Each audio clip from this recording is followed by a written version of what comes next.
नमस्कार, मैं स्मरण भूमिश रोहित शर्मा। बिहार में चुनाव आने वाला है। इसके पहले घमासान छिड़ा हुआ है। इस घमासान के दौर में पक्ष और विपक्ष दोनों के कद्दावर नेता बिहार में हैं। एक तरफ राहुल गांधी, तेजस्वी यादव पूरे बिहार का दौरा कर रहे हैं, 20 जिलों का करने वाले हैं, और दूसरी तरफ नरेंद्र मोदी भी टपक पड़े हैं और अनाप शनाप लॉलीपॉप दिखाते हुए, बोलते हुए निकल गए। उन्होंने मुख्यतः 3 चीज़ों को केंद्रित किया था नरेंद्र मोदी ने बिहार में, और उन्होंने कहा था कि अगर उनके ही बात में सुनिए, अगर आप आगे सुन लेंगे, वीडियो में मैं लगा दूंगा। वो लिखते हैं, मैंने वो बोलते हैं कि क्या घुसपैठियों को बाहर निकालना चाहिए या नहीं। दूसरा, ये घुसपैठिया आपका रोजगार हड़प रहे हैं। तीसरा, ये घुसपैठिया आपकी ज़मीन पर कब्जा कर रहे हैं। ये 3 चीज़ें नरेंद्र मोदी ने बोला है और 3 चीज़ पर उन्होंने चीज़ों को केंद्रित किया है। घुसपैठियों को बिहार के युवाओं के रोजगार नहीं छीनने देंगे। जिन सुविधाओं पर भारतीय लोगों का अधिकार है, उस पर घुसपैठियों को डाका नहीं डालने देंगे। और मोदी ने जो यहाँ पर घुसपैठिया का मुद्दा बनाया है बिहार के चुनाव में, तो इसमें साफ साफ कहना होगा कि ये घुसपैठिया का मसला अगर है तो एक भी घुसपैठिया चुनाव आयोग क्यों नहीं मिला। एक भी बिहार के किसी भी ज़िले में एक भी बांग्लादेशी, एक भी घुसपैठिया क्यों नहीं मिला इसको। इसके साफ मतलब है कि घुसपैठिया बिहार में नहीं है। घुसपैठिया नरेंद्र मोदी लाते हैं, फर्जी वोटरों को ला करके यहाँ वोट डलवाते हैं। यही कारण जो है कि जो भी चुनाव होता है वो एक चरण में नहीं, बहुत चरणों में, अब बहुत महीने तक चलता है। जबकि होना ये चाहिए था, ईवीएम आ गया, इलेक्ट्रॉनिक आ गया है, तो एक दिन में, कुछ ही घंटों में इसकी जो है मतलब वोटिंग होनी चाहिए थी और कुछ ही घंटों में इसका परिणाम भी निकल जाना चाहिए था। लेकिन चुनाव की पहली वोटिंग से लेकर के चुनाव परिणाम आने तक में कई महीने का वक्त लगता है, और यह चीज़ ये दिखाता है कि यह बेईमान सरकार है।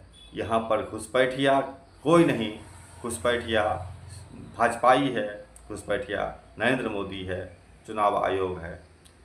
इन लोगों को एकमात्र तरीका वही बचेगा, फिर लात मार के बाहर भगाना बांग्लादेशी चुनाव आयोग की तरह, या फिर इस देश में जन विद्रोह का हो जाना। इसके साथ ही वो जो है, उनका एक और कहना था कि जो भ्रष्टाचारी है, चाहे प्रधानमंत्री हो या सीएम हो या कोई भी हो, वो लोग जेल जाएंगे कि नहीं जाएंगे, जिसके लिए कि अभी कोहरा मचा हुआ है। अमित शाह के चेहरे पर जो है कागज़ का जो टुकड़ा था वो फेंक दिया गया। कंगना रनौत ने कहा कि इसे पत्थर फेंका गया है। कुछ दिन के बाद बोलेगा कि बम फेंक दिया गया है। कुछ साल के बाद बोला जाएगा कि मिसाइल फेंक दिया गया है। और यही बात अगर 2-3 पीढ़ी के बाद कहा जाएगा कि राक्षसों ने मिलकर ईश्वर अमित शाह के मुंह पर जो है एक ब्रह्मांड ही फेंक मारा है। तो ये सिर्फ फेक लोग हैं, ऐसे फेक लोगों की फेक बातें चलती रहती है, ये तो हिस्सा है। लेकिन इन सब चीज़ों से बात सबसे अलग है। मेरा जो आज का मसला है, जो इस पर कहना है, वो ये था कि जब चुनाव सुप्रीम कोर्ट में 2-2 बार खास करके चुनाव की प्रक्रिया को कलंकित किया जा चुका है। चंडीगढ़ के प्रकरण था जिसमें कि बैलेट पेपर चुनाव हालांकि हुआ था, लेकिन उसमें भी जिस तरह से एक व्यक्ति जिसने कि बाकायदा चुनाव पोलिंग एजेंट काउंटिंग लगा हुआ था, उसने बाकायदा विपक्षी दलों के वोट को इनवैलिड करा करके और भाजपा के जो उम्मीदवार थे उनको विजयी घोषित किया था चंडीगढ़ में मेयर चुनाव में। अब एक ऐसी ही घटना सामने आई है जो कि सुप्रीम कोर्ट में ही हुआ था। वो था पानीपत के एक सरपंच का मसला। सरपंच का चुनाव ईवीएम से हुआ था, और ये वही ईवीएम था जिस ईवीएम से कि प्रधानमंत्री चुनाव करते हैं देश में है, या मुख्यमंत्री चुनाव करते हैं देश में है। तो ये जो वहाँ पर उन्होंने केस किया था इस सवाल को लेकर के कि गलत काउंटिंग हुआ है। काउंटिंग में भाजपा के किसी दूसरे को जिता दिया गया था जो भाजपा के नज़दीक था, और दूसरे जो प्रत्याशी थे वो उसको हरा दिया गया था। वो प्रत्याशी सीधा केस किए और सीधा वो सुप्रीम कोर्ट में मामला की सुनवाई किया गया और वहाँ पर सारे ईवीएम को ला करके वहाँ पर सुप्रीम कोर्ट के ही कैंपस में रिकाउंटिंग किया गया लगभग 2.5 साल के बाद। उस रिकाउंटिंग से चौंकाने वाला जवाब आया और वो ये था कि जो उम्मीदवार पहले जीता हुआ घोषित किया गया था एक्चुअल में वो हार गया था और जो उम्मीदवार को हरा दिया गया था वो उम्मीदवार पूरी तरह से जीता हुआ था। वोट की संख्या कम अधिक हो सकता है लेकिन वो जीता हुआ था। सुप्रीम कोर्ट ने उनको शपथ दिलाया और बाकायदा वो सरपंच हो गए और जो पहले जीते हुए सरपंच थे उनको हटा दिया गया, लेकिन कार्रवाई किसी पर नहीं हुई। उस पोलिंग एजेंट जिसने कि काउंटिंग किया था या जो उसके अधिकारी थे या चुनाव आयोग से किसी तरह का जवाब तलब नहीं किया गया और सीधा उस व्यक्ति का जिसने कि अपने हार के मसले को लेकर के सुप्रीम कोर्ट तक का सफ़र तय किया उनके लिए ये जो 2.5 साल 3 साल बर्बाद उनका हुआ, इसका कोई मुआवजा उनको नहीं मिला। कायदे से तो होना ये चाहिए था कि वह पोलिंग अधिकारी जिन्होंने काउंटिंग किया था उन पर कार्रवाई होती, उनकी गिरफ्तारी होती, उनको जेल होता, क्योंकि उसने लोकतंत्र को कलंकित किया था, क्योंकि उसने ईवीएम को कलंकित किया था। अब हम इसी सवाल को लेकर के आते हैं जब 24 में चुनाव होता है, 2024 में नरेंद्र मोदी 400 पार का स्लोगन दे रहे थे कि अब की बार 400 पार, लेकिन काफ़ी मतलब 240 तक आते आते ठक जाते हैं। सवाल रेज होने लगता है कि आखिर 240 भी कैसे मिला इनको। इसका जवाब राहुल गांधी ने अपने 1 घंटे के जो उनका पीपीटी था, पावर पॉइंट प्रेजेंटेशन, उसमें उन्होंने दिया 1 घंटे का, 1 घंटा 13 मिनट था। जैसा कि वीडियो मैंने दिखाया था, दुनिया में आप सभी ने देखा होगा। उसमें उन्होंने दिखाया किस तरह से फर्जी मतदाता तैयार किए जाते हैं और फर्जी मतदाता वोट डालता है। इसके अलावा जो है काउंटिंग में संख्या बदली जाती है, अन्य कई चीज़ें सामने आई है। अब आपके पास सारे आंकड़े आ ही चुके हैं, तो जनाब वाराणसी की पेन ड्राइव हम सब इंतजार कर रहे हैं।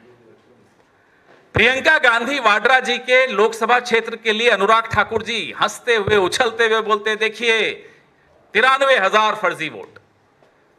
भाई थोड़ा सोच लेते बोलने से पहले, जीती कितने वोटों से है? 4,10,000 वोटों से जीती हैं। 93,000 फर्जी बता रहे हैं। मैं बता दूं आपको, बीजेपी को वहां 1 लाख वोट मिले, हम भी हैरान है कैसे मिल गए, कल उसका भी जवाब मिल गया। 93,000 फर्जी हैं। मान लो ये फर्जी वोट वायनाड में नहीं होते तो प्रियंका गांधी जी 5 लाख वोट से जीतती। हम तो यही मानेंगे। अब आ जाइए रायबरेली में, वहां के भी कुछ आंकड़े इन्होंने दिए। मान लो वहां भी फर्जी वोट नहीं होते तो राहुल गांधी 5 लाख वोट से जीतते। हम वाराणसी का इलेक्ट्रॉनिक वोटर लिस्ट की मांग कर रहे हैं। सबको यकीन हो जाएगा, हमें तो है, लेकिन कुछ लोग अभी भी बचे हैं जिनके मन में संशय है, उन्हें भी यकीन हो जाएगा कि एक बूस्टर डोज मिला था प्रधानमंत्री को। काउंटिंग के दिन आधे दिन तक प्रधानमंत्री हार रहे थे। नरेंद्र मोदी वाराणसी से चुनाव हार रहे थे, गंगा पुत्रों ने उनका इलाज कर दिया था, लेकिन एक बूस्टर डोज फर्जी वोटर्स का मिल गया। 150 मिनट तक काउंटिंग का कुछ भरोसा नहीं मालूम पड़ रहा था, कहीं सब कोई आंकड़े नहीं आ रहे थे। अचानक वापस से आंकड़े शुरू हुए और प्रधानमंत्री जीत की ओर अग्रसर हो गए। 1 लाख वोटों से जीते। अगर ये आंकड़े हमारे पास आ जाते हैं, इलेक्ट्रॉनिक वोटर लिस्ट हमारे पास आ जाती है वाराणसी की, ये साबित हो जाएगा कि प्रधानमंत्री भी गद्दी को चुरा कर बैठे हैं। चोरी की कुर्सी है। वोट चुराया, चुनाव चुराया, कुर्सी चुराई, ये 3 चोरियां इस प्रधानमंत्री ने की हैं और कल ये अनुराग ठाकुर ने खुद साबित कर दिया। तो अब क्या महत्वपूर्ण सवाल ये नहीं उठता है कि 24 के जो लोकसभा चुनाव हुआ था उनके उस ईवीएम को मंगा करके रिकाउंटिंग करवाया जाए। जब 2.5 साल के बाद 3 साल के बाद रिकाउंटिंग हो सकता है, सरपंच के चुनाव का मामूली चुनाव है, छोटे स्तर का, तो क्या ये जो 24 का चुनाव हुआ है उसके तमाम सीटों का रिकाउंटिंग नहीं हो सकता है? जरूर हो सकता है और होना चाहिए। अगर ये नहीं हो पाता अगर है या तकनीकी सवाल उठता है तो जवाब इसका यह भी होता है कि अगर आप इलेक्ट्रॉनिक जो ईवीएम है इस मशीन के डाटा को सुरक्षित नहीं रख सकते अगर आप हैं, तो लोकतंत्र को कैसे सुरक्षित रखेंगे यार? इसलिए ये सवाल आज पूरे देश में पूछा जाना चाहिए चुनाव आयोग से, सुप्रीम कोर्ट से भी। हालांकि ये स्थिति ये भी है कि चुनाव आयोग तो ऑलरेडी मोदी का वो एजेंट है और मोदी के सारे पर ही काम करता है। और जिस तरह से वो राहुल गांधी के खिलाफ हमलावर हुआ है ये चुनाव आयोग, गणेश कुमार गुप्ता, ये गुप्ता जी जिस तरह से राहुल गांधी पर हमलावर हुए हैं और हुए थे, अब तो खैर शांत हो गए हैं, उसको समझ में ही नहीं आता है कि राहुल गांधी वह शख्स है जिसने कि उनको नौकरी पर रखा है। बेशक इसका उनका विरोध था इस गणेश कुमार गुप्ता के नियुक्ति पर, लेकिन है तो उसके एम्प्लॉयर, नौकरी देने वाला। अपने मालिक से वो सवाल पूछता है, अपने मालिक से बोलता है देने के लिए हलफनामा, तो इससे बड़ी मुफ्ता कुछ नहीं हो सकता है। बहरहाल जो भी हो, मेरा सीधा मसला है कि किसी भी हालत में 24 के लोकसभा चुनाव का जो ईवीएम है उसको ला करके रिकाउंटिंग करवाया जाए सुप्रीम कोर्ट की निगरानी में। यही एकमात्र तरीका है लोकतंत्र को बचाने का। जिस तरह से लोकतंत्र चोरी हो रहा है वो उसका सबसे बड़ा उसका कारण यही है कि ये लोग ढीठ हैं और पूरी तरीके से लोकतंत्र को ख़त्म करने पर आमदा है। इनको जनता से मतलब नहीं है। ये इसलिए मतलब नहीं है क्योंकि ये जानते हैं कि मुझे चुनाव आयोग से वोट मिलेगा, चुनाव आयोग मुझे वोट देगा, जनता मुझे वोट दे ना दे मुझे इससे फर्क नहीं पड़ता है। यही कारण है कि अभी योगी आदित्यनाथ ने जो उत्तर प्रदेश के मुख्यमंत्री, इसने साफ साफ कहा था कि 27 में भी जो होगा चुनाव उसमें भी हम ही आएंगे। इतना दावा से कोई बोल सकता है? एक भ्रष्ट व्यक्ति, एक चोर व्यक्ति ही बोल सकता है जो कि पूरी तरीके से चोरी पर इनका सब चीज़ अस्तित्व टिका हुआ हो। इसकी पोल अब खुल गई है। चुनाव आयोग से तो नहीं बोल सकते हैं क्योंकि वो तो ऑलरेडी दलाल है, आपको नरेंद्र मोदी का पिट्ठू है। सुप्रीम कोर्ट से जरूर कहना चाहेंगे कि अगर वो लोकतंत्र बचाने में कहीं से भी दिलचस्पी रखना चाहते हैं तो 24 के इलेक्शन का, लोकसभा चुनाव का जितना भी ईवीएम है उसका रिकाउंटिंग किया जाए। हर कॉन्स्टिट्यूशंस का, हर लोकसभा क्षेत्र का पुनः गणना किया जाए वोट सीटों का, और उसका सचमुच का उसका जो है निष्कर्ष निकाला जाए। यही एकमात्र रास्ता बचता है लोकतंत्र को बचाने का।